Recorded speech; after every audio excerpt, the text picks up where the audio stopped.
Hey everyone, I'm Ben Norton, and you are listening to or watching Multipolarista. Today we're going to talk about not only economics, not only political economy, but geopolitical economy.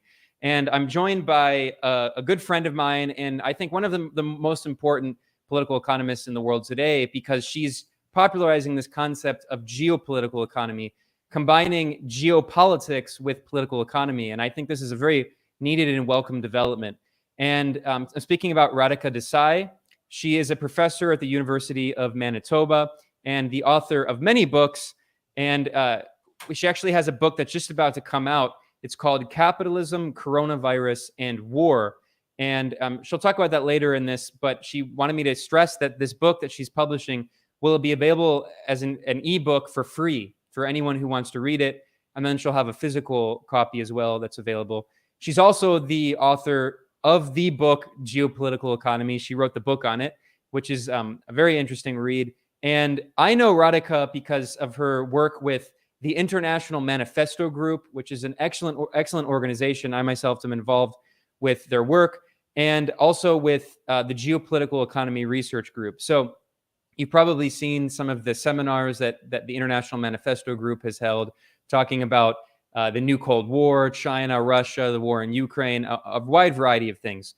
But today, I want to talk more about the economic crisis that the world is seeing. And this is coming on multiple fronts. We see a large problem with inflation going on around the world. And I've talked about this with friend of the show, Michael Hudson, brilliant economist. And Radhika has, in fact, worked with Professor Hudson. And as Professor Hudson's work has shown, inflation has been a problem actually going back many decades, with the financialization of and these neoliberal policies that have imposed around the world, especially in the US. But most of that inflation was actually in asset price inflation. So we've seen a huge increase in asset prices, while at the same time, until recently, there was not a significant increase in demand because, of course, many workers didn't have an increase in their wages, so they weren't able to consume more and buy more. But what we have seen, especially in the past 2 years with the coronavirus pandemic and the world coming out of it, is a rise in the consumer price index. And that has led to inflation that has hurt the average wages of a lot of people who have to pay more for food, for basic services, and especially for energy. So I wanted to bring on Radhika today to talk about this inflation crisis, and specifically the impact that it's going to have in the global South, because we've seen mainstream bourgeois financial institutions, especially the International Monetary Fund, warn of a potential economic crisis, of a debt crisis that's going to hit the entire world, and particularly the global South. So, Professor Desai, before I go to you, I just want to read a few comments that came from the International Monetary Fund's press briefing this October. And when I saw these comments, I knew I had to have you on to respond to them. This was a press briefing that was held with Pierre-Olivier Gorincha, who is the director of the research department at the IMF.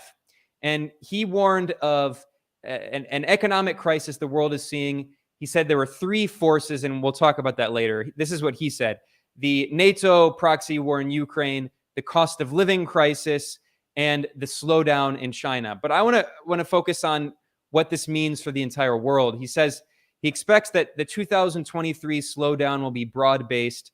Countries accounting for a third of the global economy are expected to contract this year or in 2023. And he said the worst is yet to come. And he talked about some of the reasons why, but specifically with the rise of inflation in the consumer price index, it means that this is causing squeezing real incomes and undermining macroeconomic stability. There's also the energy crisis, but these are the comments that I wanted to highlight in specific. He said, the strength of the dollar is also a major challenge. The dollar is now at its strongest since the early 2000s, mostly against advanced economies, but also against emerging markets. And if you look at a graph, which I'll show in a second, the majority of the world's currencies, at least the ones that are used for international trade usually, have devalued against the US dollar. So that the significant rallying of the US dollar is going to have cause serious economic difficulties for countries that have dollar-denominated debt.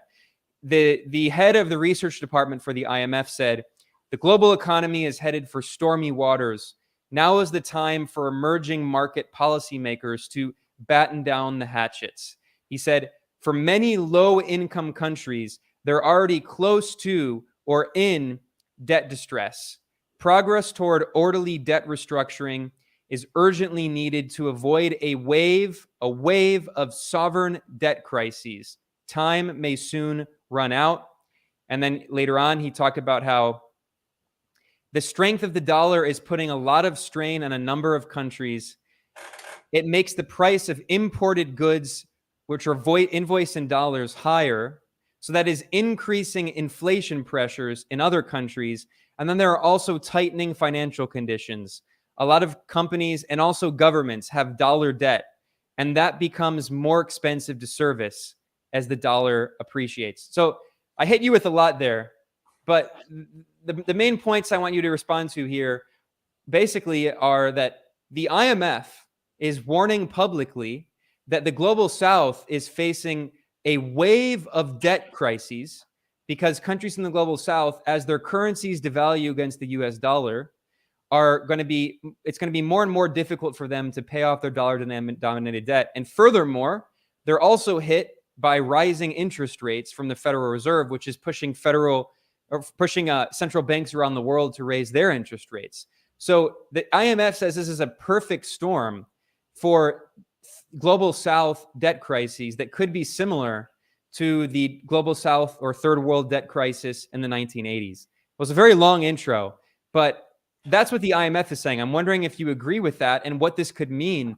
Is the global south going to face a massive debt crisis like in the 1980s? Yeah, I mean, first of all, let me say that I think we are a very long way away from a 1980s style crisis.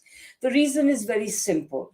In the 1980s or late 70s, early 1980s, the Federal Reserve, under the chairmanship of Paul Volcker, conducted an extremely shall we say, brutal experiment in which he basically said we are going to tackle inflation. And in order to tackle inflation, and remember, the one thing you have to know is that basically when there is inflation, most capitalist authorities only apply one way of dealing with it, which is to increase interest rates. They can tackle inflation in a number of other ways, but they choose not to do that for reasons we can discuss. So they only have the sledgehammer of high interest rates to tackle inflation. So Paul Volcker basically restricted money supply and he let interest rates go as far as they wanted to go in order to combat inflation. And you have to remember also that they had to go higher than the rate of inflation in order to make real interest rates, that is the difference between the nominal interest rate and the inflation rate, to make the real interest rate positive. Now, we are not there. And the reason that can be summed up in a single word, you used it yourself, financialization. When Paul Volcker did what he didn't have to worry about the huge mountain of debt and speculative asset markets and so on, which were all reliant on a long regime of low interest rates. I'm glad you brought this chart up because if you can see there, what we have now, okay, so interest rates have been steadily rising, but they remain far short of the peaks they had reached before. And what's also really interesting is that they remain short of the peak that they reached in the early 2000s, the peak at which they burst the housing and mortgage credit bubble. So, because this financial house of cards exists, I would say, I would wager that and already we are seeing it, uh, back in August when Jerome Powell said, he was going to tackle inflation and do what it takes, etc. It was a lot of tough talk in the hope that by talking tough, he would make inflation go away. But actually, inflation is not so amenable just to touch tough talk. And the reason for his hope was that he knew that he cannot take interest rates above a certain amount because it would bring the entire house of cards crashing down. And by the way, it's not just a house of cards. The Federal Reserve always uses inflation rates and unemployment rates, etc., to justify its policy decisions, as though it is making policy in the interest of ordinary Americans and even the world. But in reality, what the main thing that the Federal Reserve and a long string of chair people of the Federal Reserve, going back to at least Alan Greenspan, what they have been primarily concerned about is the vast quantity of elite wealth that rests on the said house of cards. They will not bring it down, because who pays the piper calls the tune. And the people who essentially, the Federal Reserve is as good, we extol it as an independent central bank. In reality, it is only independent of ordinary people's interests. It is completely dependent on the elites, and so they are not going to do anything to destabilize elite wealth. And already we are seeing the Federal Reserve basically making noises about how they cannot allow interest rates to go very high. So we are a very long way. And so the basic difference is Paul Volcker didn't have to worry about this house of cards. Jerome Powell does. So he cannot raise interest rates very much. So that's the first and most important point that we should make. Then a lot of other things do follow from that. So yes, of course, the Federal Reserve has been raising interest rates, but a lot of other central banks have been doing so to a lesser extent. So among the major capitalist countries, yes, the dollar is going above the other currencies, the euro, the pound, the yen, etc., etc. That's certainly true. But if you look at foreign exchange markets, the situation is much more complex than that. To take just one obvious example, the American authorities, the US authorities wanted to essentially crash the Russian economy, to impose and inflict so much economic pain on Russia that there would be a popular revolution against President Putin, etc. The fact of the matter is all of this has failed. American sanctions have boomeranged, and the ruble has strengthened considerably.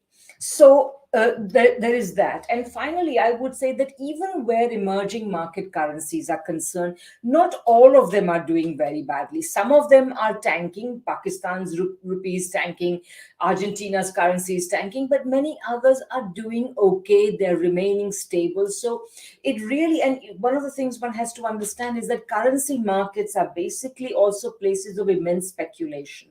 So we will have to see how this unfolds on a case-by-case basis. Yeah, well, that's good to hear. I'm glad to hear that you are not as pessimistic as the IMF. So I just want to show a graph here of the devaluation, the depreciation of international currencies against the US dollar. This is one of the more widespread or inclusive graphs that I've seen. This is from Bloomberg, although it's in Spanish, but people can get the idea. It shows many international currencies against the US dollar. This is largely focusing on Colombia. And this is I'm in Latin America, and this is something I've been following pretty closely because it's become a source of political instability in several countries. You mentioned Argentina, which has chronically had very high rates of inflation because it's trapped in odious debt from the IMF. And that's something we'll get to in a second. But it's also hit countries across the region. Colombia just had its peso has devalued to 5,000 to the US dollar for the first time. And it's a trend we see in many countries. I mean, you mentioned not only in the global South, there are also many countries that, are kind of part of the imperialist world system. So if you see this graph here, you also see that the New Zealand currency, the Australian dollar, the Japanese yen, the Norwegian crown, the Polish currency, many different currencies are devaluing against the US dollar.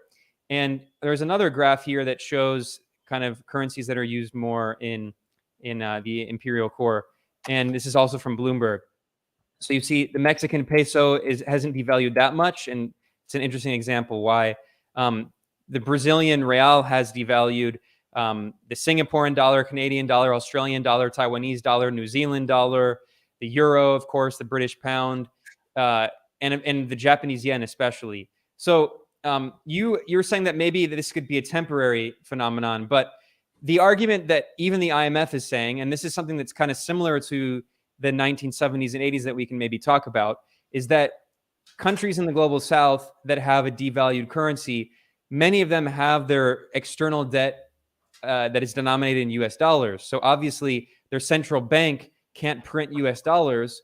And with the devaluation of currency, it makes it much more difficult for those countries to pay off the US dollar denominated debt. Furthermore, with increasing interest rates, even though, as you said, maybe they won't increase to the level of the Volcker shock from 1979 until the early 1980s, it's going to be much more difficult for those countries to pay off that debt. And there could potentially be a series of debt crises. So even if it doesn't go up to the Volcker shock of the early 80s, do you think this is going to be a significant problem for countries? And we can talk more about the 82 debt crisis that was set off, especially in Latin America, but that's what led to the imposition of Washington consensus neoliberal structural adjustment policies across the global South. Do you think that could be something similar that we see today? Right. So the big difference, another really big difference between the 1980s and today is that in the 1980s, throughout the 80s and the 90s, we were living in a regime of relatively high interest rates. Since 2000, we have been living in a regime of relatively low interest rates and what's called the easy money policy or lax monetary policy, including quantitative easing and so on and so forth. So all of these things mean that the environment is quite different. Now, as far as the relationship between Western financial institutions, particularly in the United States financial institutions and the developing world is concerned, it's precisely because the Federal Reserve has been wedded to a regime of low interest rates that what has happened is, the question is, why is so much of the debt of these third world countries in dollars? The reason it's in dollars is because American financial institutions have been eager to lend to third world countries because interest rates in the United States are very low. There has been so much money creation that the sheer amount of money chasing returns is enormous. It's gigantic. It's monstrously big. And so what you have throughout the financial world is a situation in which a lot of money is chasing ever thinner margins. So in this context, any new opportunity to try to make a little bit more money is very welcome. And that's why in this period, in the 2000s and 2010s, we have seen a big expansion of lending, particularly securitized lending in the form of bonds, to third world countries. And yes, many third world countries, particularly if their economies, if their currencies are depreciating against the dollar, they are going to land into financial crises. Sri Lanka is already in a major financial crisis. It is back at the door of the IMF, and the IMF is going to impose the same sort of structural adjustment policies on Sri Lanka today as it was imposed on many Latin American and African countries back in the 1980s. So we are going to see a lot of pain like that. But at the same time, what I want to underline is that the situation is very different and the context is very different. So some countries will definitely face financial crises. But there are other countries whose currencies are not holding up against the dollar because the same issue applies. Now, let me say one other thing. If the Federal Reserve Chairman Jerome Powell will not increase interest rates to the level necessary to squash inflation through these means, because as I say, there are other ways of squashing inflation, but the Federal Reserve will not use them because they practically smack of socialism. We'll come back to that if you want. But because the Federal Reserve only wants to use one method, but it cannot use that method to the extent required, the real bad news is that we are in for a prolonged period of stagflation. So that's the point. They will not be able to solve either the slow growth problem nor the inflation problem. So the two problems will remain. And by the way, I should say that this is also really the fact that it has re-emerged.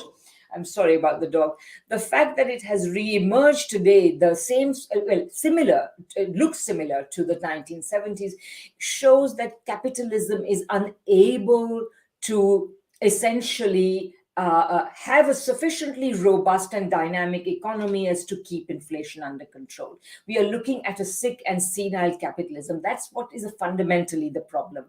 And by the way, I should also add one other thing, which is that you are right, there will probably be a lot of debt crises because some countries are far more vulnerable than others. But in this context, we will also see something else. We will see increasing contestations between the Western world and China, where the Western world will constantly accuse China of being responsible for the developing countries' debt crises. And there will be a tug of war between the Western powers and China as to if there is a debt crisis, who will be paid back first, etc. So we are going to see all of these shenanigans. But underlying all of them, what we will also see is increasingly a move away, if for all the countries which can do it, will try to move away from borrowing from the what Michael Hudson and I have called the dollar creditocracy. Because this dollar creditocracy is precisely the dollar creditocracy which is subject to such volatility that you cannot borrow with any security that you will be paying back only what you agreed to pay back rather than some insane amounts, simply because the Federal Reserve decides to raise interest rates, or simply because speculators decide to leave your currency and your country and go somewhere else. So the world needs a more secure financial system. And for the last 70 years and more, the world has been prevented from having the international financial system it really needs, that would really promote development, because the United States has wanted to impose its own will and its own currency on the rest of the world. Very well said. And this is a good pivot to what I wanted to talk about, which is the creation of this kind of dollar-based financialized imperialist system. And you and Professor Hudson have spelled it out very well. As Michael Hudson says, it's a kind of imperialist free lunch for the United States, where the U.S. has this dollar recycling system into U.S. Treasury bonds. So other countries that when the U.S. government, for instance, in Korea pays in U.S. dollars for the goods and services consumed by the U.S. troops that are militarily occupying South Korea, then the South Korean central bank and other companies, they invest those dollars back in U.S. banks or in U.S. Treasury bonds, therefore circulating the dollars in this imperialist system and therefore effectively paying for their own U.S. military occupation. And, Professor Hudson has spelled that out in interviews I've done with him. But this actually pivots to the question I wanted to ask about the 1980s third world debt crisis. Because if you look at the situation now, there are so many parallels to what was happening in the late 70s and early 80s. Although you have pointed out a few differences, and I want to interrogate those differences, especially the other significant difference being China, being alternative financial institutions, the BRICS Bank, and other banks that provide alternatives to the IMF and the World Bank and the Washington Consensus. But in order to get to there, let's talk about the third world debt crisis. So the conventional narrative that economists usually say is that what happened in 1973, ostensibly in response to the Yom Kippur War, OPEC, although there's arguments about that, OPEC initiates an oil embargo that leads to a massive increase in oil prices. This means that many countries, especially in the global south, that are reliant on oil imports, have huge deficits, and they have to find a way to finance those because they're importing a lot of oil. So what happens is that those dollars that the OPEC countries, especially the Persian Gulf monarchies, those dollars that they received from oil payments because of the US petrodollar system that was created in the 70s, those petrodollars are recycled back in US commercial banks. So that means that there's all these commercial banks in the US that they have this glut of dollars and they want to do something with it. And they have very low interest rates. So they lend a lot of that money to countries, especially in Latin America, Brazil, Mexico, Argentina, and other countries in the global south. They have all of these loans that they have at very low interest rates, and they use those to fund infrastructure programs and import substitution industrialization policies to develop their economies.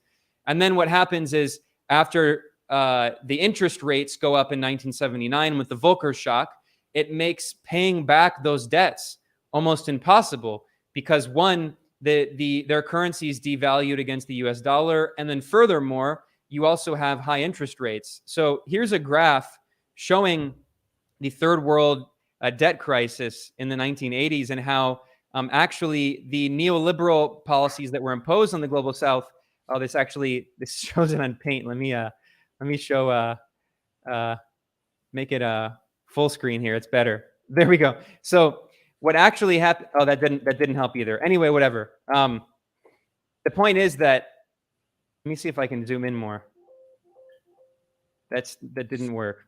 Just say the starting and ending date, and the rest will be clear. 1970 to 2000. Okay, there we go. That's good to know. Yeah.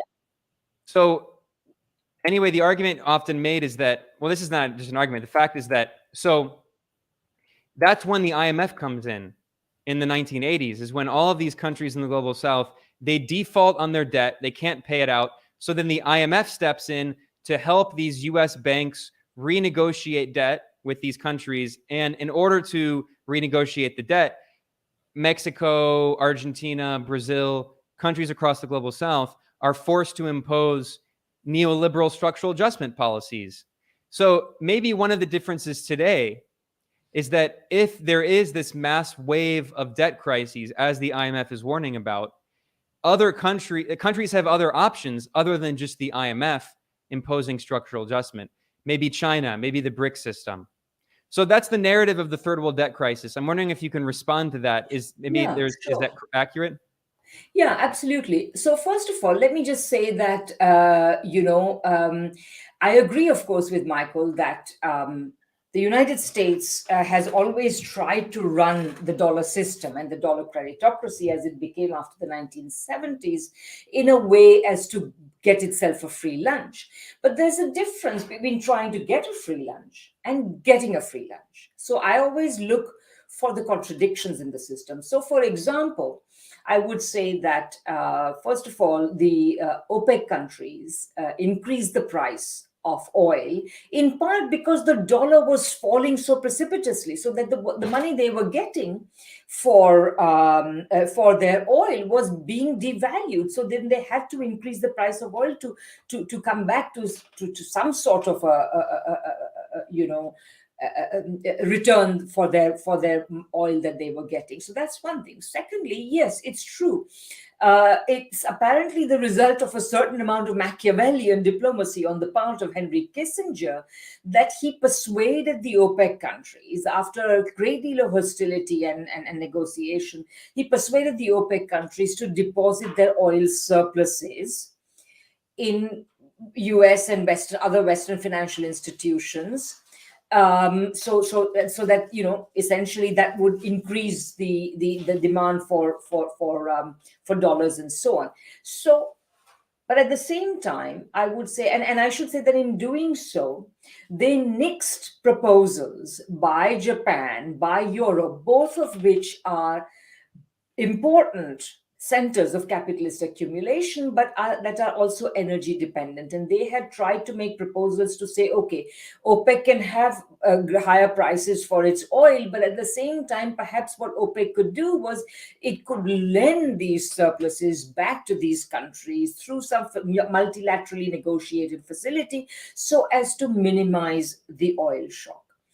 But the United States refused to permit that. So now, all this OPEC oil surpluses, the petrodollars, as you rightly pointed out, are deposited in Western financial institutions. And you might think, oh, isn't that great? But think about it. If you're a bank, it puts you in a very difficult situation because you have all this money being deposited. Now you have to lend it because in order, when you accept a deposit, you have to pay interest on that deposit. How are you going to earn that interest? Which is why all these Western financial institutions went on a lending spree. And where did they go on a lending spree? They couldn't exactly expand their lending in the West itself because Western countries were in the throes of the stagflationary crisis that plagued them throughout the 1970s and in many ways has still not been resolved. So then they went on a lending spree to third world countries and often even to the communist countries. They began to lend massively to these countries. This money that was lent in the 1970s was a sign of the desperation of these Western financial institutions because they had to lend, and they were often lending to third world countries. Third world countries were able to borrow at what were effectively negative interest rates, because nominal interest rates may be here, but inflation rates were here. So in reality, the real interest rates were negative. So money was borrowed at these very low interest rates. So, and with this money, many of these third world countries actually, as you pointed out quite rightly, and I like to emphasize, many third world countries financed very substantial industrialization programs. So I would say that they were benefiting. And in the 1970s, third world growth remained quite robust. And we have to remember that. So, in that sense, the United States' stratagem didn't really quite work in a way as to strengthen the dollar or to strengthen the American financial system. On the contrary, and you will remember that at the end of the 1970s, things are so bad that the dollar reached more than $800 an ounce of gold. In today's terms, that would be more than $3,000. And gold has not reached there yet. So you can imagine the depth of the crisis of the dollar. And it was in this context that Paul Volcker arrives, and he finally then decides to take the desperate measure of raising interest rates. Yes, we remember that this was very bad for the third world, and I'm going to come back to that. But don't forget that it imposed the steepest, worst recession on the United States and the rest of the capitalist world that was known since the Great Depression. So it was extremely painful for these countries.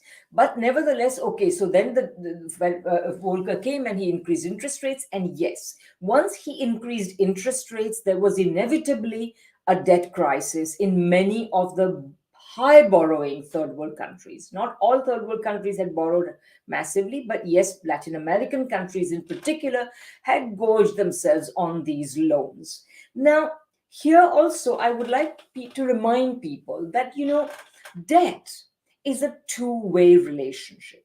If you are a financial institution and you lend, essentially without proper consideration, and you lend to irresponsible borrowers, you may very well stand to lose that money. And, as Michael always likes to point out, debts that cannot be paid will not be paid. This was generally the way in which the debt relationship was perceived. But now there was a big change wrought in the debt relationship. But before I come to that change, let me remind everybody that back in the early 80s, I actually vividly remember Fidel Castro advocating all the Latin American governments, because they were in the worst position, to repudiate that debt. Because the fact of the matter was that the debt had been contracted in completely different circumstances, at negative interest rates. And suddenly these people were saddled with massive interest and principal payments that were far beyond what had ever been contracted. And when such a big change occurs, you can always demand to renegotiate a contract. You can say, we will not pay, we have paid you enough, etc.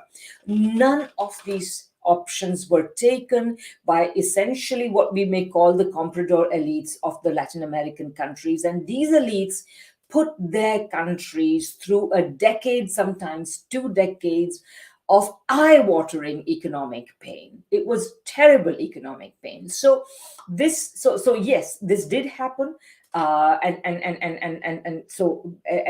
many African countries, by the way, were put through similar levels of pain, even though their level of indebtedness was much less. Asian countries, by contrast, had on the whole been much more prudent. So, okay, so this is the scenario we have. And yes, there was a lot of suffering. But at the same time, and I should also add one final point before. You see, yes, the IMF and the World Bank came in this very problematic scenario. They acted as bailiffs for Western financial institutions, and imposed a lot of economic pain on these countries. But at that time, there was no China. There were no alternative sources. There was also, this was the first time this had been done. So the world was just thrown for a loop. At least these countries were thrown for a loop. And so they essentially were subject to this. But another point I'd like to make is that by the late 1990s, you got another episode of debt crisis, financial crisis, etc. infamous East Asian financial crisis. And the behavior of the IMF and the World Bank in that context, when they were dealing with far more powerful economies, including the economy of South Korea, which is an absolute industrial giant. And the way in which the IMF and the World Bank went from, before the crisis, praising the fundamentals of these economies, how they were great places to invest, encouraging financial capital from all over the world to invest there. And then suddenly, the moment there was a financial crisis, they turned on a dime and started talking about these economies as crony capitalisms, that it was all their fault, etc.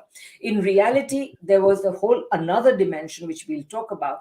But the point I want to make is that from that point onwards, to the new decade, not only did China become more important and the BRICS became more important and so on, but the loan portfolio of the IMF and the World Bank shrank, and they lost much of the. So, in the 1980s and into the 1990s, the IMF and the World Bank were like these two huge sort of all powerful monsters on the world scene, and suddenly they had shrunk to a fraction of their previous size, and their influence was gone. And you had a very different scenario in the new century, which we can talk about. But I just wanted to point to these contradictions in the situation, because just because the United States wants a free lunch doesn't mean it gets a free lunch.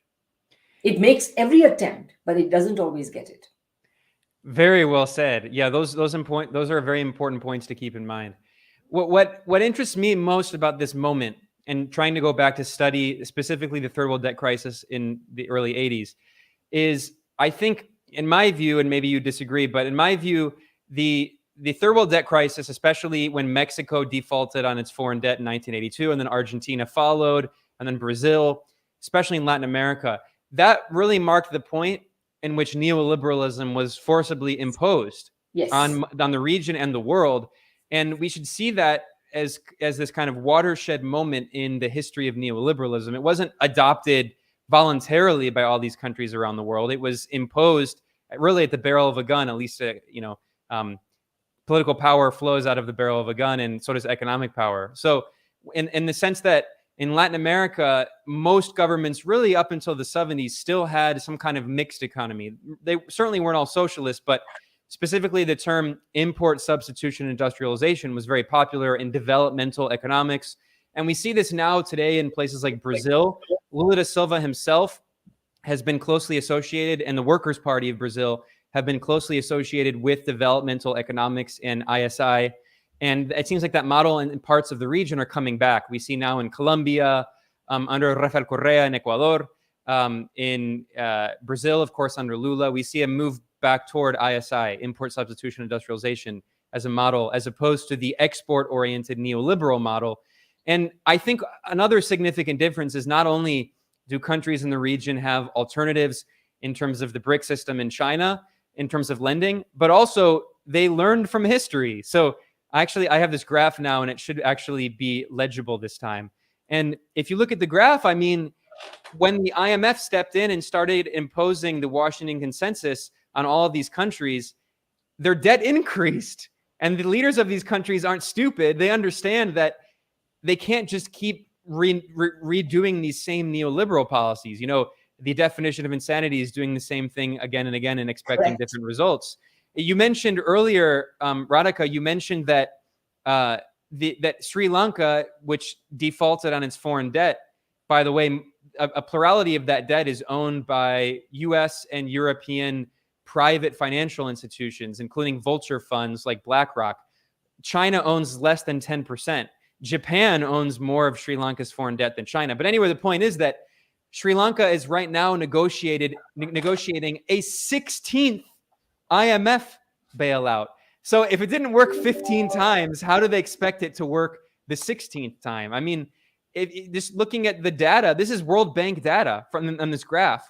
So objectively speaking, the Washington Consensus and the neoliberal policies imposed only have made the debt worse. So clearly, what I think is that if there is another series of debt crises and defaults in the years to come with the depreciation of currency and the rise of interest rates, maybe we could see a moment in the next few years that is also a watershed moment, like the watershed moment in the 1980s. Whereas in the 1980s, it led to countries adopting neoliberal structural adjustment.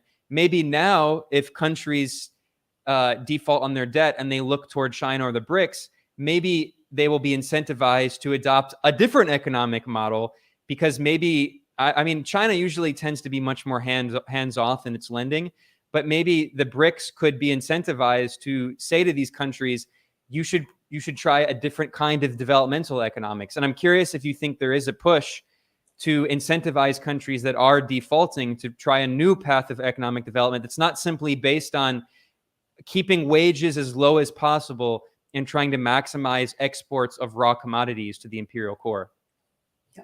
No, I mean, you have, there's so much in what you said that we could talk about. So let me just try to be a little bit systematic. So first of all, I will say that this phenomena that, people do learn, after all, we are human beings and it's human to learn. It is not learning that needs to be explained. It is what needs to be explained is when people don't learn. So the fact of the matter is that in Latin America, for example, you got, after the nightmare of the 80s and the 90s, you got the emergence of the pink tide in Latin America. And that was already beginning. You were talking about Lula, but Lula was part of this pink tide in the earlier incarnation, so to speak, in his earlier period in the presidency.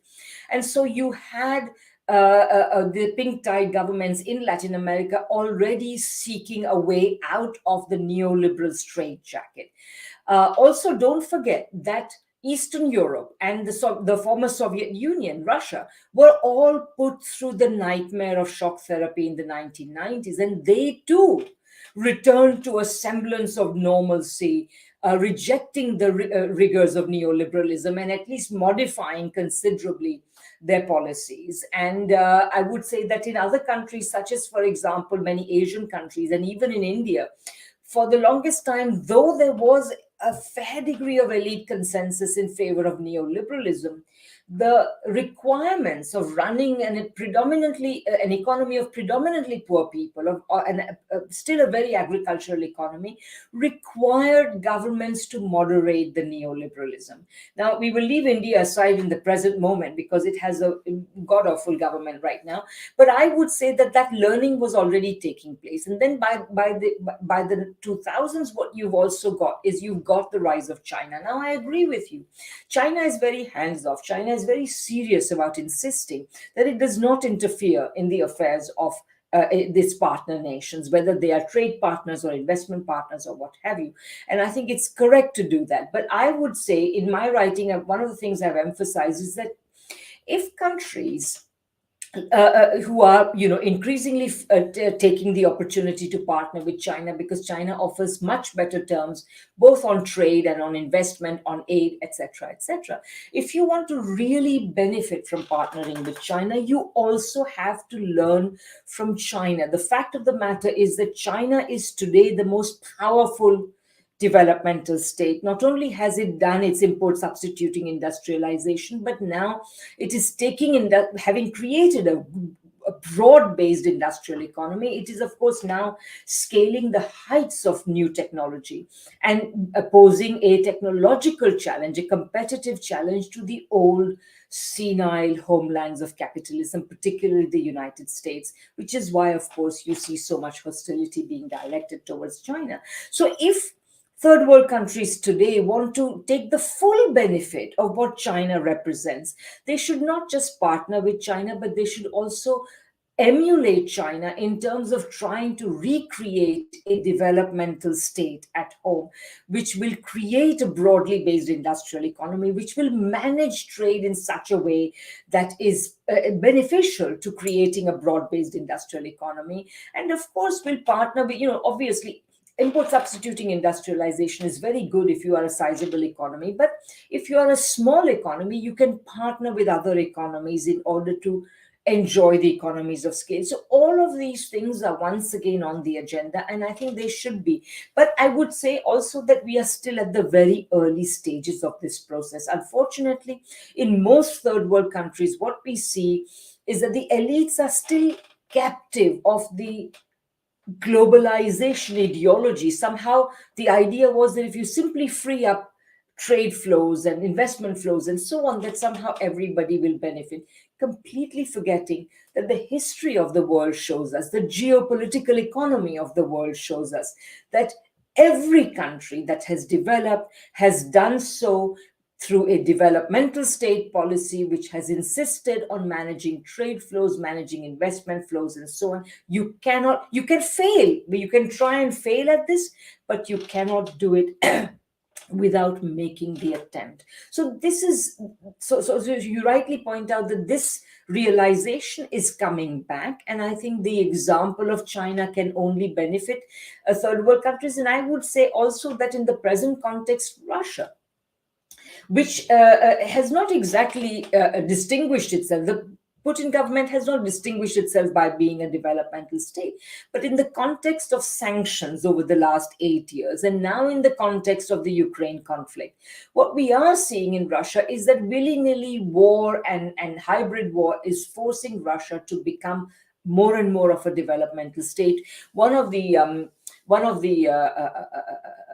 not very often talked about aspects of Russia's success is that when sanctions were imposed on Russia starting in 2014, a lot of the sanctions affected the imports of food into Russia. So the Russians actually managed to transform their agriculture, and now they have become a major agricultural exporter. The same can be done. They are also now talking about doing this, bringing back, planning to begin with for the arms production industry, which of course they need. But once that is done, who is to say that the rationality of this strategy will not become appealing to other sectors of industry as well? So absolutely, I think we have gone through a very long night of neoliberalism, and the world is coming out of the other side realizing what fools they have been, that in fact, in the golden age period before neoliberalism, we knew what it took to develop economies, and we have to go back to that wisdom and, of course, develop it further. Yeah, I mean, you always explain these things with such lucidity. I just want to pivot a little bit to an article you wrote about inflation, but before that, I have a final question in response to this IMF press briefing with the director of the research department of the IMF. There was an interesting question. So the IMF research director said that the US dollar could potentially be overvalued. This is leading to a depreciation of other currencies against the US dollar, and this could potentially lead to a wave of debt crises in the global south. And then one of the questioners, presumably a journalist or someone, asked if it's necessary or possible to have another Plaza Accord sometime down the road. That's a reference to the 1985 agreement in which the US, West Germany at the time, Britain, France, and Japan, the other countries agreed to depreciate, for the US dollar to depreciate against their currencies. And that is what led infamously to the asset price bubble in Japan, which eventually popped in the 1990s. And Japan has arguably never economically recovered from the overvaluation of the Japanese yen, which made Japanese exports less competitive. And this came after, we talked about the Volcker shock and stagflation in the US, but also the Ronald Reagan administration essentially waged a kind of economic war against Japan, which ironically, is ostensibly a US ally. But in the 1980s, it's forgotten. Ronald Reagan imposed a 100% tariff on Japanese goods. And then, of course, that the Plaza Accord followed, which is what depreciated the US dollar against the Japanese yen and eventually led to that bubble. So Michael Hudson argues that the Plaza Accord perhaps intentionally was the US kind of trying to implode the Japanese economy to prevent Japan from overtaking the US as an economic power, especially in terms of the very powerful Japanese industry, which was outcompeting the US auto industry and tech industries. So I'm curious if you think, this call that the IMF is essentially saying that there potentially might need to be another Plaza Accord. Obviously, the parallel instead of Japan would be China. Japan in the 1980s is China now. The fear in the 1980s was that Japan would overtake the US economically. Well, China arguably has already overtaken the US economically. So do you think that there will be a push for some kind of new Plaza Accord? And I don't think China would be stupid enough to go along with that. But I'm curious what you think about the IMF's comments on that proposal. Right. So first of all, let me just say that again, to once again remind you that the United States may try all sorts of things, but it's a separate question whether it succeeds. So yes, so it's true that in fact in the early 1980s, one of the things that happened is that with the appreciation of the American dollar to absurd heights, what did happen is that yes, of course, the Japanese were able to export hand over fist, because the Japanese yen was relatively devalued, and therefore Japanese products were extremely attractive to Americans, and they were destroying American industry. This is something you have to remember. And in the 1980s, the United States did have substantial industry. So then, of course, the Ronald Reagan then slapped all these import tariffs, and then there was the Plaza Accord. But the thing is, my own interpretation of the Plaza Accord is that essentially the dollar had gone so high, so absurdly high, that really it was bound to come crashing. It was bound to come down. The question is whether it would come down, it would crash, or whether it would be brought down in a managed manner. And this is what the Plaza Accord was about. I wouldn't say so. And as far as laying the Japanese economy low is concerned, yes, it's true that by the 1990s, Japan by the mid 1990s, it was finally beginning to appear as though Japan is suffering from secular stagnation, etc. But I wouldn't say that it was entirely a result of the success of some kind of a Machiavellian American strategy. On the contrary, I would say a couple of things. Number one, well into the 1990s, Japan's success was sufficiently shall we say, threatening to the United States, that people, the Americans were reading books like Japan is number one and so on. Giovanni Arrighi, in 1994, he published his book, The Long 20th Century, in which he concluded the book by saying that the United States is now failing and that it is very likely that Japan was going to overtake the United States. So the Japanese challenge was very great. And in 1992, the 1992 presidential election featured the most successful third-party candidate. Who was that? It was Ross Perot. Why was he successful? Because he was arguing that if the Americans wanted to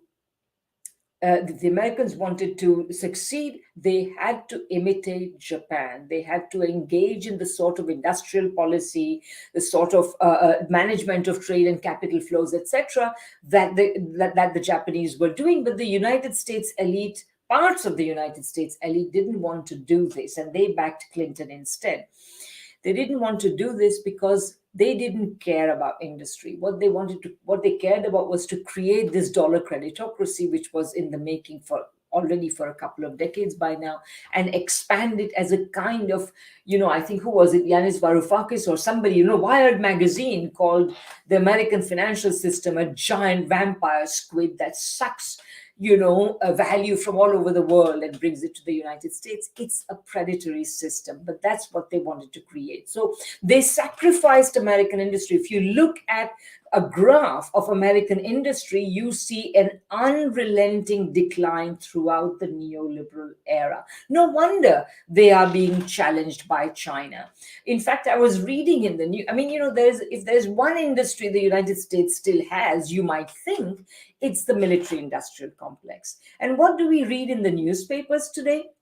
We read that, in fact, that's a very good graph. We read that, in fact, even the arms industry in the United States has sunk to such a level that as the Europeans, having given a lot of their old and obsolete arms to Ukraine, are now looking to replenish their supply of arms, they are looking less to the United States and more to, guess where? South Korea.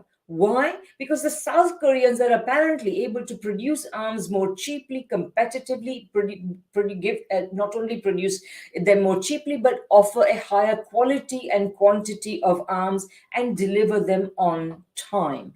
Go figure. I mean, after all the coddling that the American economy has, American arms industry has got, this is the result. So that's the first thing I want to say. That's about the Plaza Accord. And as I said, there's a reason why we are not back there. There is absolutely no way that the American dollar is going to scale those heights. Remember, when you showed those graphs about the currency changes, remember that the vast majority of currencies have not shifted by that much. A drop of a few percentage is here or there is not a big deal. It's what you saw in the 1980s was of a completely different order of magnitude. I doubt we are going to see that because, as I have said, the Federal Reserve is not going to dare to raise interest rates beyond about 5% or so. And I'll tell you, because going up just above 5% back in 2007-8 was all it needed to prick that bubble. So that's one thing. So the United States dollar is not going to strengthen also because, yeah, look at that chart. I mean, that shows you how far the federal funds rate had gone and how far below that we are. Secondly, because the Federal Reserve will not do that, the United States economy will continue to malinger. It is not going to get out of this stagflation very easily.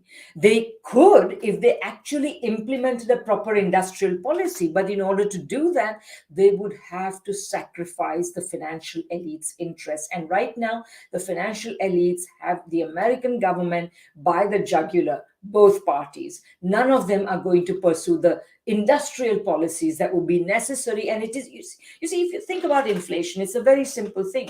If inflation is indeed too much money chasing too few goods, why isn't there a supply response? Why don't producers say, oh, look, prices are high, we will supply more goods? They don't do that because the American economy is no longer a competitive economy. It is an economy dominated by aging, ailing, giant monopoly companies that are not really vigorous. They are not competitive, etc., etc. So they cannot solve the inflation problem in the present policy format that they have, and there is no sign of ditching the policy format right now. They're going to stay in this rut for a long time. So I don't see the American dollar strengthening that much at all. But yes, having those third world countries that have the double misfortune of having borrowed a lot in US dollars and that are not favored today by financial institutions in the form of capital inflows, yes, they will suffer from debt crisis, but that is all there is. And a final point I will make, by the way, about the IMF report, because you particularly wanted to talk about the IMF report. When I read the World Economic Outlook, when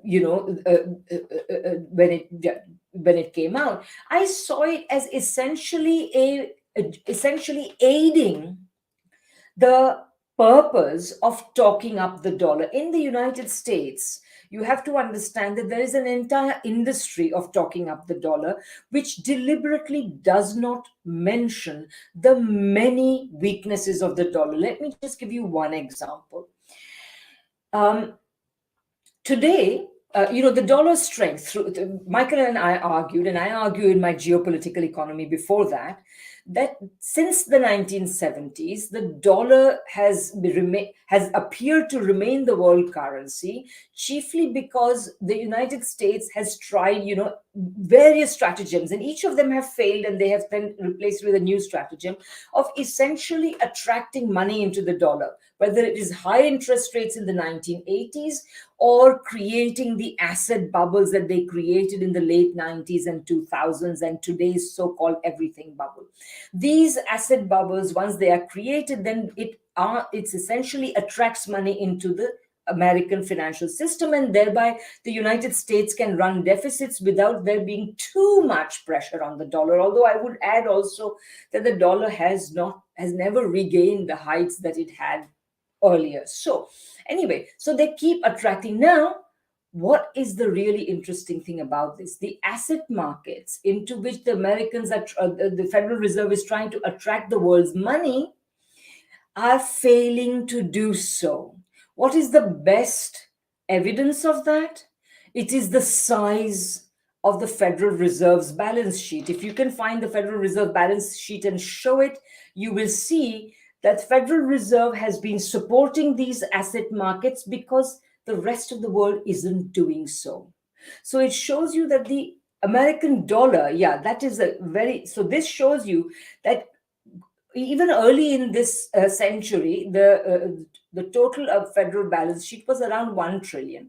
Then it went up to about 2 trillion after 2008. And since then, it rose. And then in the latest pandemic crisis, it has gone up even more.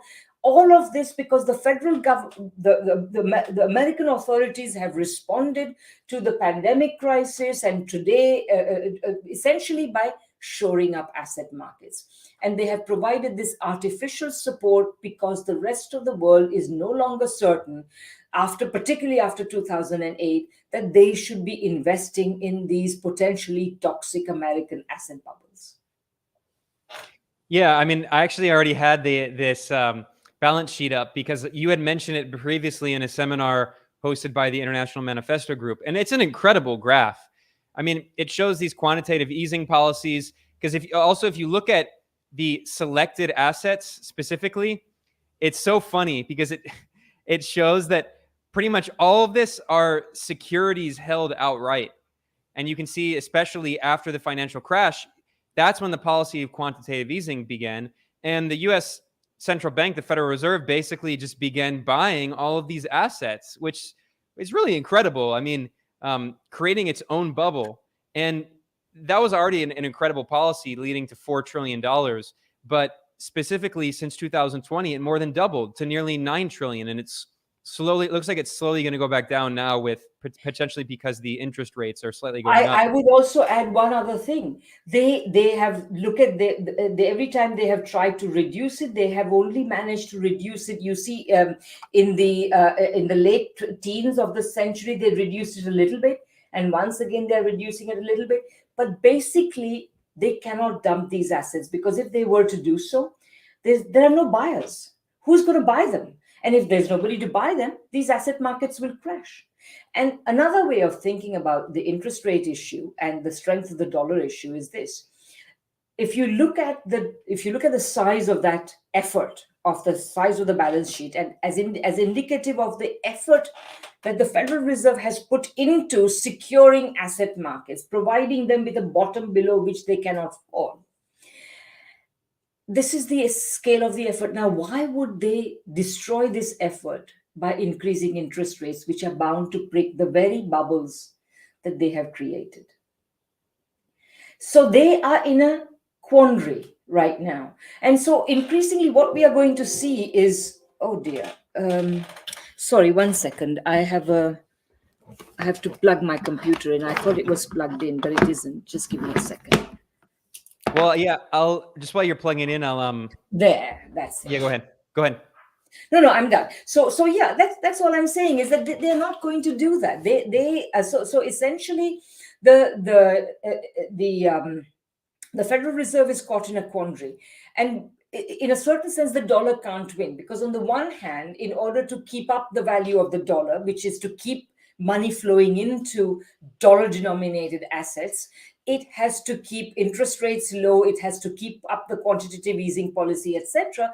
But that very policy is putting further downward pressure on the dollar. So the present strength of the dollar is, I think, going to be a very passing episode.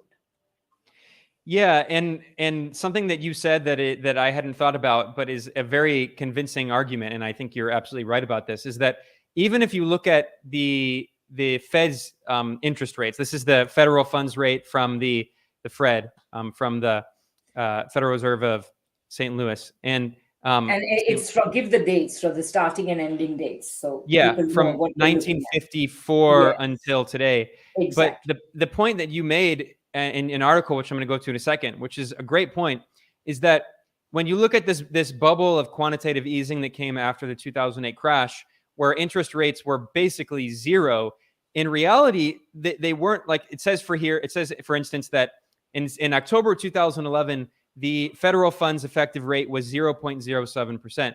But as you pointed out, if you actually include inflation, because there is some inflation, it's actually technically a negative Yes, interest rate. And you pointed out that even though now we see that the Fed is increasing, in fact, I think it just increased by another 75 basis points just a few days ago. But correct. you've argued that it's still only going to get at to maybe maximum 5%, which is where it was at in 2006, 2007, before the 2008 crash. And when you factor in inflation, it's not even 3% right now. It's actually a little below 3%. So No, yeah, no. it's a really good If point you that factor in inflation, which is still running at 7 or 8%, you still have negative interest rates yeah. in the United States. Yeah, so technically, even though there's all this in the financial press, there's all this paranoia. People are freaking out over the Fed continuing to raise interest rates, but they always say it's like 75 basis points, 50 basis points. We're not talking about a Volcker shock here. And this No. leads me to your article that you actually published a month ago in the New Left Review, but I just published it for our discussion today over at multipolarista.com. I'll link to it in the description below. And I wrote a headline just because the original headline was like vectors of inflation. So I just wrote a headline: what is really causing inflation? Neoliberal financialization decimated productive capacity. That's what you argued, and I'll go to your argument here, and I'll let you, of course, articulate it further. But just what you wrote in your article here is the real culprit is the decline of U.S. productive capacity, and that's been caused by neoliberal policies. And you've pointed out that this is the flip side of the ceaseless growth in financial activity since the 80s. And you said this is a process of financialization, or in plural, financializations, and that's come to rest on asset bubbles sustained by lax monetary policy. And at the bottom of your article, you conclude saying that both the inflation hawks and the inflation doves fail to keep this in mind, that the dynamics of financialization contribute to inflation by raising the value of housing and commodity prices. That's what I mentioned earlier. We've seen asset price inflation, and that allows the rich to maintain their spending at inflated prices. So maybe you want to expand the argument that you made further about why the inflation we're seeing now is happening and why it's different from the inflation that led to the Volcker shock in 1979. So, okay, I mean, again, I would say that one of, this has been a really interesting discussion because we've become more conscious of how, the 70s and 80s were different from what we have today. And another very, very important difference, which we should never be forgotten. When the Western countries, when the US economy entered into the stagflationary crisis of the 1970s, what lay immediately behind it were 3 fat decades of robust growth and a lot of really good years. So it was a relatively strong economy that entered into a crisis. Today, the economy that is entering into crisis has been emaciated by 4 decades of neoliberalism. So, in that sense, again, what the crisis that we are going to have now in the United States itself is going to make the 1970s look like a walk in the park. It will even make the Volcker induced recessions of the 1980s look easy. So that's the first thing one has to remember. The second thing is absolutely the financialization in a certain sense has strangulated the American economy in a number of different ways. So first of all, what has happened is that uh, profits that are made in the economy through the productive economy are increasingly diverted to financial investment. I hate the fact that in English we use, and perhaps in other languages too, we use the same word, investment, to mean two totally opposite, in fact, polar opposite things. On the one hand, we call setting up a new mill or a new factory or a new farm or a new mine investment. And on the other hand, we call buying stocks and bonds investment. They are not the same thing. In fact, the one is the opposite of the other. So money is diverted into financial activity. As money is diverted into financial activity, increasingly um, the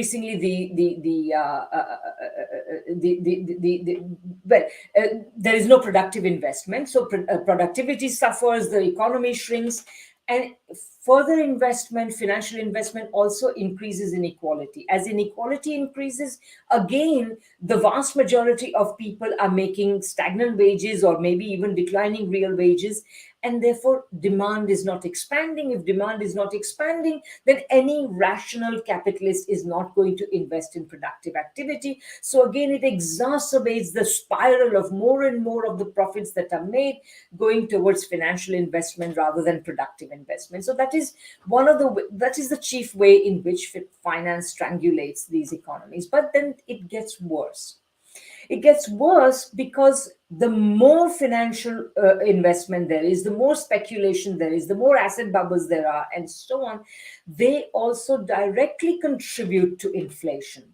So, for example, you can read many articles which argue very correctly that the current food and fuel price inflation are as much because of commodity price speculation as they are because of genuine shortages. So, in this way, by driving up prices of assets, prices of houses, etc., you have rent inflation. So, and I would also perhaps I like to add one other thing when we are talking about inflation. Many people say that even today, people say, oh, central banks have been so good at keeping inflation low, and now this is what has happened, etc.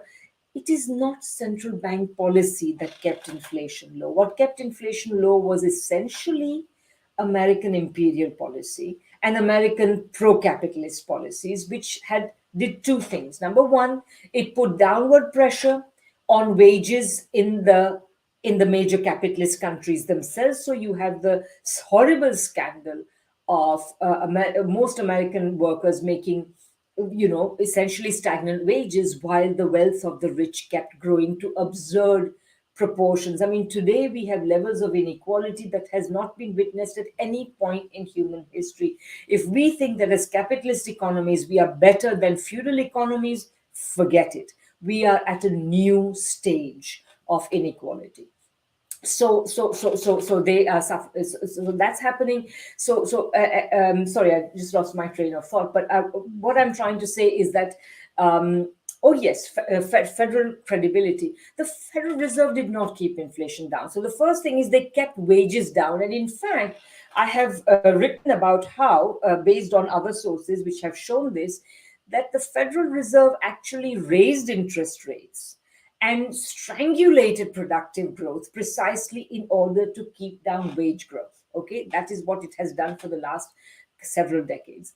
The other thing that the Federal Reserve did, through particularly the neoliberal policies that you were referring to earlier and so on, is it imposed downward pressure on the prices of the products, both primary products and light industrial products of third world countries. So, in that sense, the American worker may not be making stagnant wages, but if he could buy T-shirts for $5 and sneakers for $20, then what did he have to worry? He had less to worry about. And of course, food. People don't understand the extent to which the food we consume in first world countries is imported. The level of food dependence of first world countries is far greater than the overwhelming majority of third world countries. These were the reasons for low inflation, and these are the reasons also that no longer obtain today, because even to some extent, I think what we are looking at is that essentially the third world producer has been squeezed so much that he is today unable to supply food products, for example, in the same quantity. So we're looking at a really, really dire crisis from that point of view. Yeah, I mean, the neoliberal argument, going back to Milton Friedman, has always been that always and everywhere, inflation is a monetary phenomenon. It's simply a problem of having too much money in circulation, and you need a tighter monetary policy to remove liquidity from the economy and all that. But that argument ignores the fact that this quantitative easing policy I mean, in Japan, it goes back really to the 1990s. But in the US, I mean, Japan has had a problem with deflation, which is very different from the US. But anyway, the point is in the US, we've seen the Fed do constant quantitative easing, which is basically, they talk about there's this meme you've probably seen, like money machine go burr or whatever. They just keep printing money or whatever. It's not even printing money. It's all just zeros on a computer. But the point is, this policy has gone on since 2008, and we didn't see the same inflation in the CPI and the consumer price index. There was massive asset price inflation, which is exactly the argument you're making. That was intentional asset price inflation to raise the value of stocks and bonds and real estate for the FIRE sector, finance, insurance, real estate. But it's only now in the past year or two, with the pandemic and then the proxy war in Ukraine and energy crises and corporations just intentionally price gouging and also speculation, now we see inflation in the CPI. And this leads me to you raised a few points. One of them I wanted to bring up, and I actually talked about this with Michael Hudson a few months ago, which is I wrote an article about a press briefing in which the U.S. Fed Chair Jerome Powell said the goal of the Fed was to get wages down. He said this in May at a press briefing. He said the goal is to get inflation down, to get wages down, and then get inflation down without having to slow the economy and have a recession and have unemployment rise materially. So that's him speaking clearly. That's the heavy-handed, neoliberal response from the Fed to inflation, is to increase unemployment and to drop wages.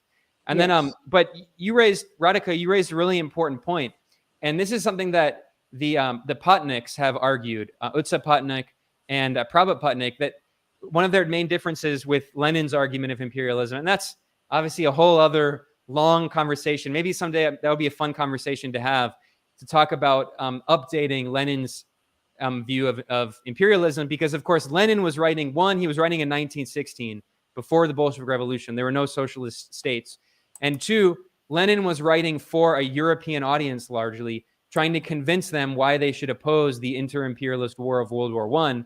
He wasn't writing for socialists in the global South for arguing for decolonization. And even Lenin's writings on imperialism changed. And later on, if you look at the definition of imperialism from the Second International the Second International split from the Third International, if you look at the definition of imperialism later from the Third International and the Comintern, it emphasized the oppressor nations and oppressed nations as opposed to the export of capital.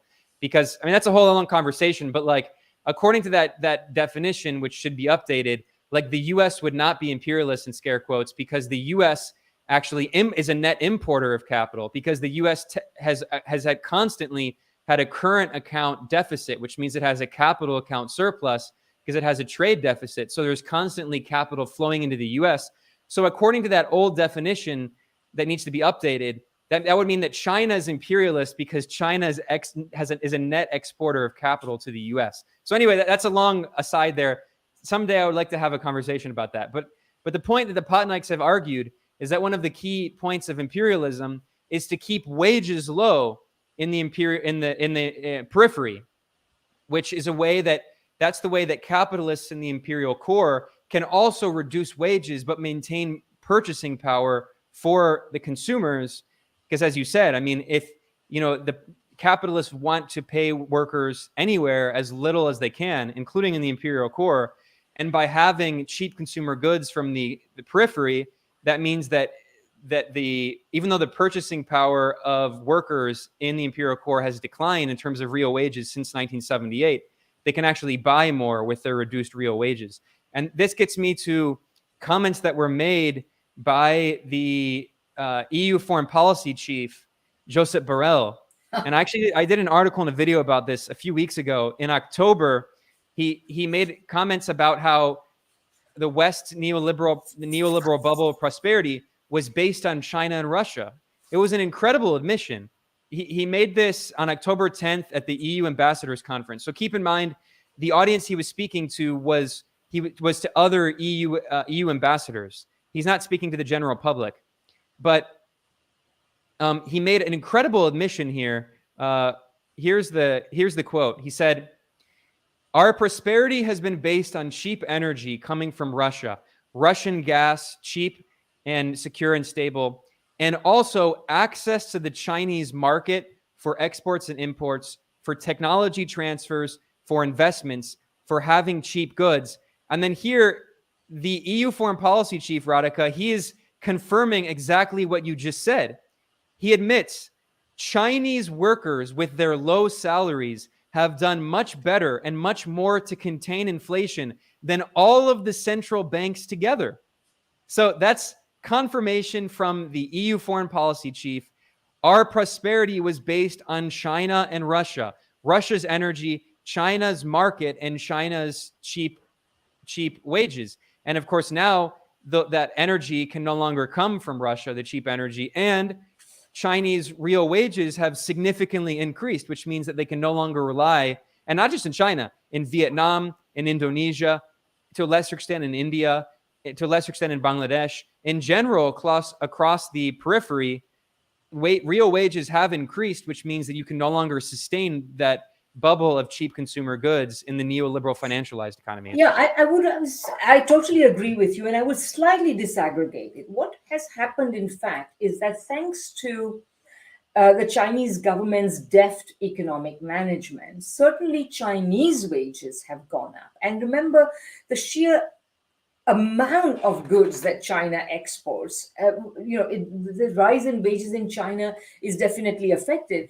In other countries, this is much less so, but then they were much less systemically important as producers of the goods that people elsewhere used. But yes, absolutely. So some of this is happening, but I should also underline, first of all, that I am really glad that you brought up Utsai and Prabhat Patnaik's arguments, because I think that their point that in order for, their point is very simple. They say that basically in order for Western countries to be able to buy what they want from the rest of the world at favorable prices, all they have to do is to keep their currency overvalued. What aids in overvaluing these currencies is the imposition of income deflation on third world countries.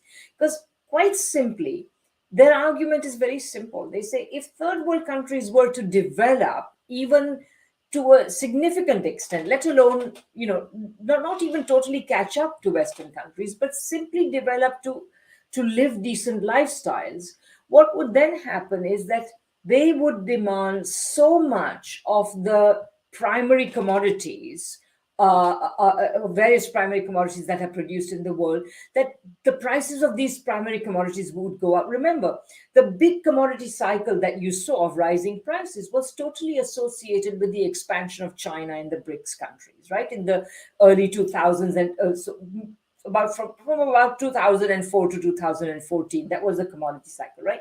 So in that sense, they're absolutely right that this is what's going on. And so what you have to do is you have to prevent third world countries from developing, because if they were to do so, you will not be able to get the commodities you need for the prices that they have become used to, essentially.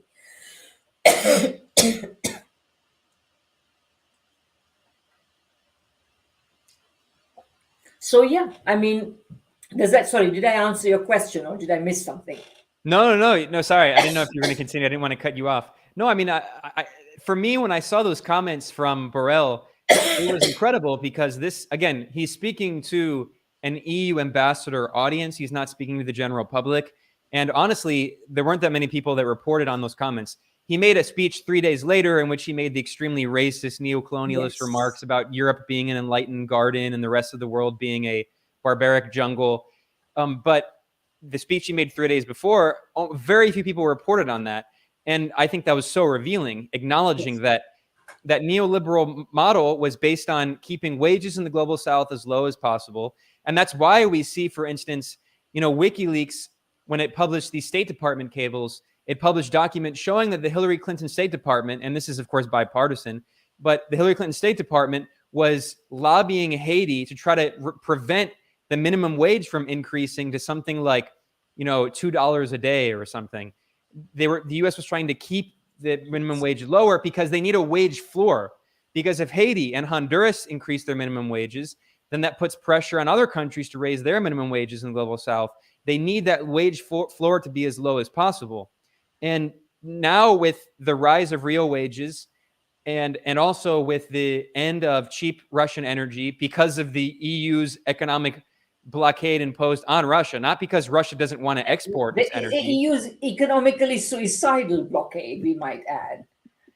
Yeah, economic harikari being committed right now by Europe, and then with the new Cold War decoupling the U.S. economy from China. I mean, it really is a perfect storm for destroying everything that this neoliberal bubble was built on. I would say one thing, I mean, this is very interesting, and this is where I think that there is an analogy. Michael is always emphasizing how, for example, the Americans tried to destroy Japan. I don't entirely agree that it succeeded, but I agree that it tried. Similarly, what's happening now, and again, Michael is making the same argument, that the one of the main aims of this war is actually not so much directed against Russia as against Europe. So, and particularly against Germany. So, what is now happening is that a very accelerated deindustrialization is being imposed upon Germany simply by the simple device of preventing Germany from accessing the energy that its industry absolutely needs. So once you do that, and it really is a sign of, one of my other arguments that I make in Capitalism, Coronavirus and War, is that basically what we are looking at after 40 years of neoliberalism that have destroyed economies, divided societies, made them more unequal, made politics more divisive, undermined culture. That, I mean, on every front, neoliberalism has been like a slow poison in Western societies. So, what another effect of this has been to radically lower the quality of leadership. So you have essentially, politicians like Boris Johnson and Donald Trump and Liz Truss and Annalena Baerbock. I mean, these people are, I don't know what they think they're doing. It is incredible that you have, that the Western countries are now scraping the bottom of the barrel of leadership. And this is what they're coming up with. I mean, it is absolutely shocking that, so for example, right now, I don't know if you've been reading the same things, but it looks as though, of course, the United States is trying to destroy Germany, but even Olaf Scholz, who is no paragon of, mental acuity, realizes that the German industry is being destroyed, and clearly German industry must be lobbying him to do something. So apparently he undertook this mission to China, along with a whole bunch of bevy of business people who are corporate leaders and so on, who have all gone to China with the aim of essentially trying to salvage something of their economy. Meanwhile, at the exact same time, Annalena Baerbock is hosting G7 foreign ministers as a direct counter. So even the German coalition government is divided from within. You simply do not do that to your prime minister. If he's leading, his foreign policy in one direction, then you push in another direction. I mean, it's incredible. Yeah, Olaf Scholz went to Germany and he said very interesting comments. I mean, I don't think I'll act on them, but he said he wrote an article in Politico. It is here that the new centers of power are emerging in a multipolar world, and he said we aim to establish and expand partnerships with all of them. Now, whether or not the U.S. will let Europe do that is another thing. Maybe Scholz could be on the proverbial U.S. leash, and whether or not they'll let him. He says he doesn't want to decouple from the Chinese economy, but it seems like the U.S. government, both parties are pretty hell-bent on decoupling from China, and they're also going to end up committing economic suicide unless they re-industrialize. And this brings me to the final question, Radhika, because we're already at an hour and a half, and it's been an excellent discussion. But the final question I wanted to conclude with, I think, is the logical question that emerges from all of this discussion today. How, of course, you can't predict the future, but how and can this neoliberal model survive without all of those factors that we mentioned? The low wages in the global south and the periphery, the cheap Russian energy, the Chinese market. All those are gone. So we've seen the systemic crisis. Furthermore, we see deindustrialization and financialization of the entire economy. So we're talking about economic decoupling. Well, when you decouple your economy from production, the only way you can maintain that wealth is through imperialism. It's through the extraction of wealth from the periphery, because that's where the production takes place. If you offshore all of your production, no economy can be based solely on finance. It has to be based ultimately on production, because that's ultimately where value comes from labor, right? So how can these economies sustain themselves? Clearly, they're going to implode. People talk about zombie neoliberalism, but I mean, it seems like implosion is more likely. Yeah, I mean, I totally agree. So first of all, let me say that I would say, particularly this has become really clear with the whole Liz Truss episode in the UK. And also, by the way, tomorrow we are going to see what happens in the United States. And I am filled with apprehension about what will happen. But basically, what all this shows is that Western economies, particularly the two leading neoliberal financialized countries, namely the United States and the United Kingdom, are in an accelerated tailspin of decline. It is no wonder that people in the United States are talking about, civil war, and are we seeing a new civil war and so on. And who knows, we might see the eruption of one tomorrow.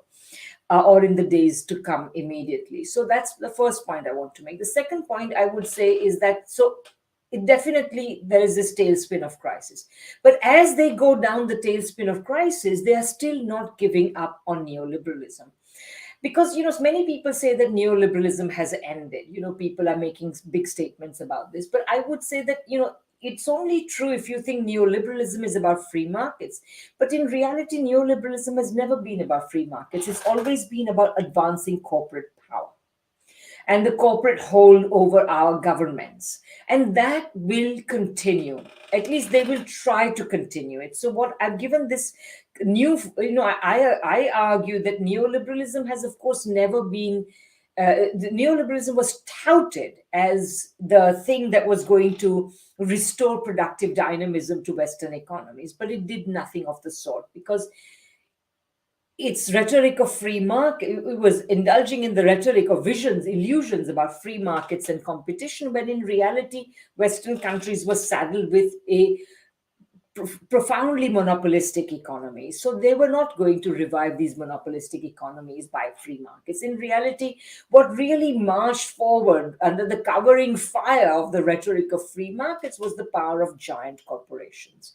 So now, in this context, then, because neoliberalism was not working, it was constantly shifting shape. So you got the classic neoliberalism of free markets of Reagan and Thatcher in the 80s. Then you got the neoliberalism of globalization in the 90s. Then you got the neoliberalism of empire in the 2000s, and then of austerity in the 2010s. And now I would argue in my book that we are going to see an attempt to try to inaugurate a new phase of neoliberalism, which I call pseudo-civic neoliberalism.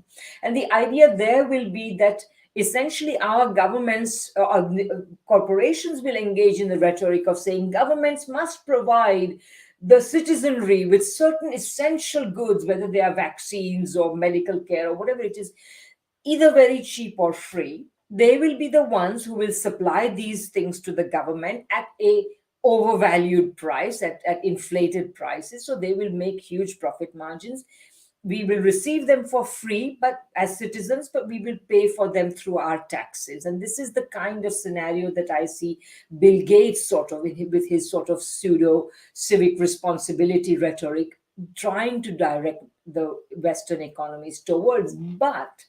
And this is where you always have to see the contradiction. You may try to do something, but there is no guarantee you will succeed, because what is also happening is that darker forces have emerged in these economies. The Trump phenomenon, the Johnson phenomenon, and all of that, they are not flashes in the pan. They are there. They are there in part because, by the way, the left is not there.